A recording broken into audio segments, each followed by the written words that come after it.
नमस्कार, गेंडम गुरुकुलम में आप सभी का स्वागत है। आज हम बात करेंगे व्यवसाय से रिलेटेड, बिज़नेस से रिलेटेड और मंत्र गेंडम मंत्र है, उसे हम अपने व्यवसाय में कैसे प्रयोग में लाएँ। कोई भी व्यवसाय है, छोटा व्यवसाय से ही शुरू करते हैं कि चलो कपड़े का बिज़नेस है और या फिर किराना स्टोर है या फिर क्या बोलना चाहिए कोई थोक का काम कर रहा है और कोई चिल्हर का काम कर रहा है या फिर कोई नेटवर्किंग मार्केटिंग कर रहा है। तो ये सब व्यवसाय का एक ही कॉन्सेप्ट है कि आपका आकर्षण कैसे है। वस्तु बिकती है, वस्तु अच्छी क्वालिटी की रखी जाए और अपना आकर्षण भी अच्छा है, तो वस्तु बहुत अच्छा से बिकता है और हमारे शब्द बिकते हैं।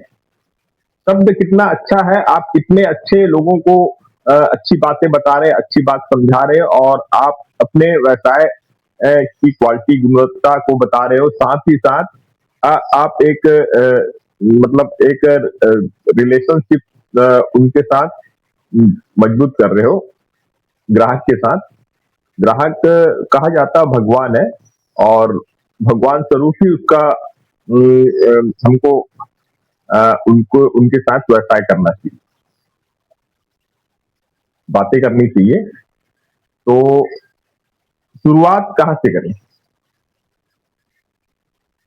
देखो बहुत लोग हमारे साथ हैं, ग्रुप में हैं और व्यवसाय कर रहे हैं और बहुत सारे दर्शक भी व्यवसाय से संबंधित किस तरीके से व्यवसाय किए जाए, बिज़नेस किए जाए और बिज़नेस में अच्छी ग्रोथ हम प्राप्त कर सकें। तो हम एक ही चीज़ कहते हैं, आपका आकर्षण आपका व्यवसाय है, आपके शब्द आपके व्यवसाय हैं। आप कितने अच्छे बोल सकते हो, कितने अच्छे तरीके से आप मतलब अ, ग्राहकों को समझा सकते हो, यह आपके ऊपर ही डिपेंड करता है। आपके भाव आपके भाव में कहीं पे भी कोई छल कपट नहीं आना चाहिए। ऊर्जा विज्ञान है, ऊर्जा विज्ञान एक दूसरे की ऊर्जा को भाप लेता है, एक दूसरे की ऊर्जा को समझ लेता है। हम हम देखते हैं कि हम चेहरा बनावट तरीके से कर लें और सामने वाला व्यक्ति बेवकूफ बन जाएगा, तो ऐसे ज्यादातर ऐसे जो करते हैं वो फेल हो जाते हैं भविष्य में। क्योंकि हम जब बिजनेस में उतरे हैं और बिजनेस कर रहे हैं, तो हमारे जो भाव है बहुत ही निर्मल होना चाहिए और साथ ही साथ भाव में सेवा होना चाहिए। अब सेवा देने की दृष्टिकोण से ही आपका बिजनेस करें। कभी भी पैसा कमाना ये आपका दृष्टिकोण में नहीं होना चाहिए। आप कितनी अच्छा सेवा दे सकते हैं, हर चीज सेवा में आता है। आप कपड़ा भी बेच रहे हो तो आप एक प्रकार से आप सेवा कर रहे हो। किराना का सामान दे रहे हो तो भी एक प्रकार का सेवा कर रहे हो। आप मैकेनिकल शोरूम है और शोरूम में आप गाड़ी बेच रहे हो तो एक प्रकार का आप सेवा दे रहे हो।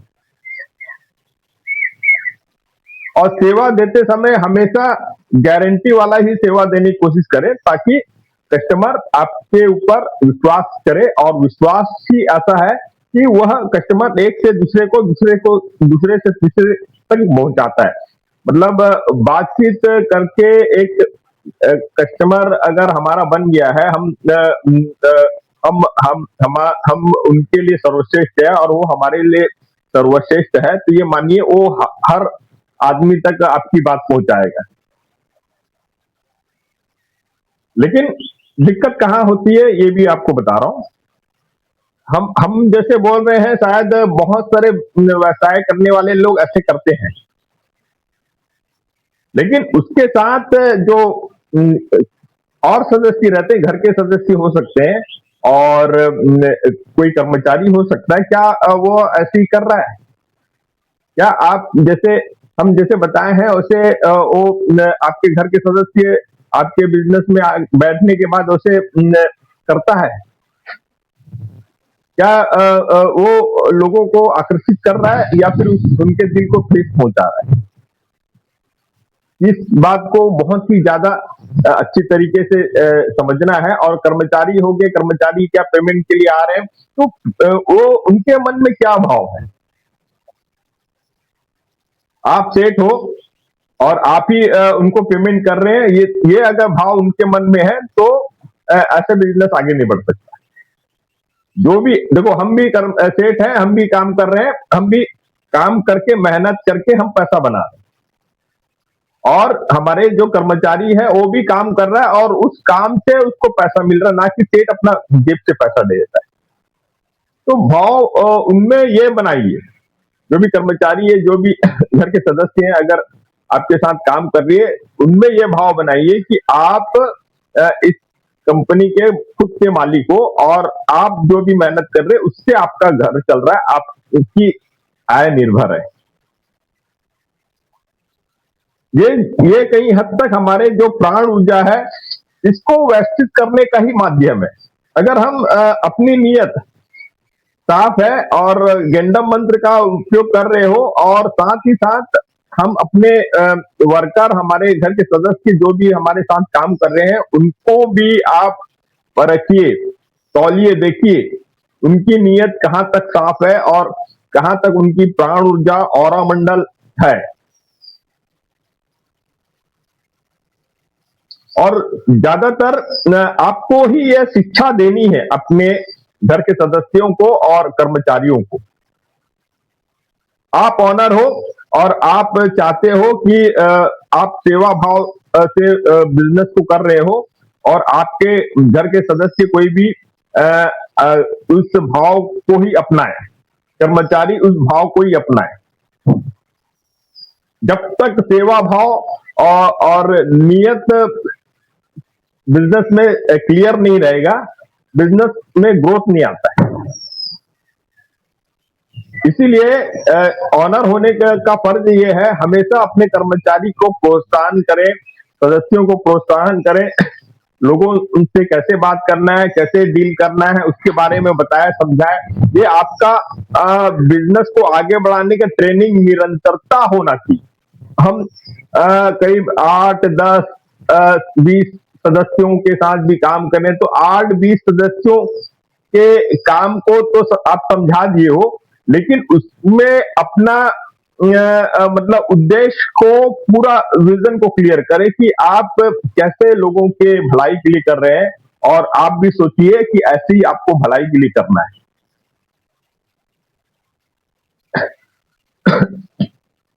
रेट का कोई बात नहीं है। बहुत तो ऐसा मार्केट हो गया है कि 40%, 50% का बिजनेस है, और 40-50% का बिजनेस बोलने से बहुत बड़ा बिजनेस है। अगर हम 1000 रुपया लगा रहे हैं तो हमको 500 रुपया तक कमाई हो रही है। हम मशरूम का काम करते हैं, तो मशरूम में 50% का बिजनेस है। 10,000 लगा दिए तो हम तो उसमें से महीना का 40-50 हजार कमा सकते हैं। ऐसा बिजनेस है, और यही एक बिजनेस है। इसके अलावा भी और सारे बिजनेस है जो कम मार्जिन में ज्यादा लागत, मतलब कम लागत में ज्यादा मुनाफा हम कमा सकते हैं। लेकिन ये मुनाफा तभी हो सकता है आप में सेवा भाव होनी चाहिए। हम भी बिजनेस करते हैं, मशरूम मार्केट में जाता है तो मशरूम को देख के, नया वैरायटी है, नया क्वालिटी है, कैसे लेंगे। हम तो देखते हैं कि हमारी बातों पे लोग खरीद लेते हैं, और क्वालिटी हम इतना अच्छा बना के देते हैं कि बाद में आके दोबारा खरीदते हैं। क्वालिटी पे कोई समझौता नहीं है, क्वालिटी इतना अच्छा देते हैं कि दोबारा से खरीद लेते हैं। और बिजनेस में हमेशा सीखने की प्रक्रिया होनी चाहिए, सीखना निरंतर, नया अपडेट आ रहा, नया ये आ रहा। आप प्रतिस्पर्धा में कभी भी टेंशन ना ले। खासकर बिजनेस ऐसा है कि अगर कपड़े का व्यापार कर रहे हो तो कपड़े के व्यापारियों से आपकी दोस्ती होनी चाहिए, ना कि दुश्मनी। आप कपड़े के व्यापारियों को ही अपनी बात को साझा करते जाइए, वहां से भी आपको टिप्स मिलते जाएंगे। आपको अपने बिजनेस में बने रहना है तो आपको आप जो जिस फील्ड में है उस फील्ड के लोगों से आपका संपर्क होना चाहिए, खासकर आपके शहर में और बाहर के शहर में जहां से आप खरीद रहे हो। छोटी छोटी बातें हैं और कोशिश करें कि अगर आप मंत्र साधना करते हो, गेंडम मंत्र की साधना पे बिलीव करते हो, विश्वास करते हो तो बहुत ही अच्छा है। ये आपके पूरा जो क्षेत्र है वहां पे ऊर्जा का प्रवाह को बढ़ा देगा, आपकी प्राण ऊर्जा को बढ़ा देगी, आपके पास नया इंट्यूशन पावर आ जाएगा, आपके ग्राहक क्या सोच रहे हैं ये आपको पहले ही पता हो जाना चाहिए। तो बहुत पावरफुल है। और डर कभी ना, साहस बहुत ही ज्यादा जरूरी है। बिजनेस साहस का ही है। जो भी साहस जीवन में उपयोग में लाना है तो वो सबसे पहले हमको बिजनेस में ही उपयोग में लाना होता है। बचत कैसे करें, खर्च कैसे करें, पूरा मैनेजमेंट आपका सही होना चाहिए। और 10-15, अगर हम तो ये बोल रहे हैं कि चलो आपके पास 15-20 लोग का कर्मचारी आपके यहाँ काम करते हैं, हमसे संपर्क करें। हम 15-20 कर्मचारियों को एक साथ ये विद्या को आप तक दे सकते हैं ताकि आपका बिजनेस ग्रोथ हो। बहुत सारी बातें और रहती है, उसे भी हम समझा सकते हैं जो बिजनेस के लिए बहुत ही ज्यादा जरूरी है। तो ऐसे ही और भी बिजनेस से रिलेटेड विषय पे हम चर्चा करेंगे। और रही बात साफ सफाई, हमेशा अपने क्षेत्र पे जहां पे आप काम करते हैं वहां की साफ सफाई हमेशा होनी चाहिए। पूजा पाठ आप कर रहे हो, बहुत ही अच्छी बात है, आप पूजा पाठ में अपने कर्मचारियों को भी शामिल करें, बहुत ही अच्छा रिजल्ट आता है। और कहीं ना कहीं जब त्योहार आता है तो उन्हें गिफ्ट जरूर दें। उन्हें हमेशा आपका सबसे बड़ा मूल्य, आपकी मूल्यवान वस्तु क्या है, आपके साथ करने वाले कर्मचारी, ये सबसे बड़ी मूल्यवान वस्तु है। तो ये इसी मूल्य को समझे हमेशा। और देखिए इसमें प्रॉब्लम कहां पे आता है, अगर आपको ऐसा कोई सदस्य मिला है जिसका नियत आपको समझ से परे लग रहा है और कहीं ना कहीं वो उसके मन में गलती है, खोट है, कुछ भी है और आप को नजर आ गया तो निर्णय एक ही है, आप उसे निकालें बाहर। और रखने से पहले समझा के रखे, गलती करता है तो निकाल दे, कोई समझौता नहीं है। एक बार कोई गलती करता है तो हमेशा वो इंसान के अंदर में वो भावनाएं हैं, वो उनके सबकॉन्शियस माइंड में वो चीज बैठी है। चोरी करने वाला हमेशा उसके सबकॉन्शियस माइंड में बैठा हुआ है कि वो चोरी करेगा।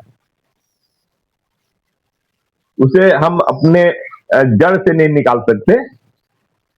तो इसे बहुत ही ज्यादा सावधानी के साथ हमको देखना है, फॉलो करना है। और हर स्टेप आगे बढ़ाइए और हमसे संपर्क करें। जब भी आप बिजनेस से संबंधित कुछ काम करना चाहते हैं, हमसे संपर्क करें। हम इसके बारे में और आपको डिटेल में जानकारी देंगे, एक गुरु तत्व भी प्राप्त होगा। तो देखने के लिए धन्यवाद। जय हिंद, जय भारत।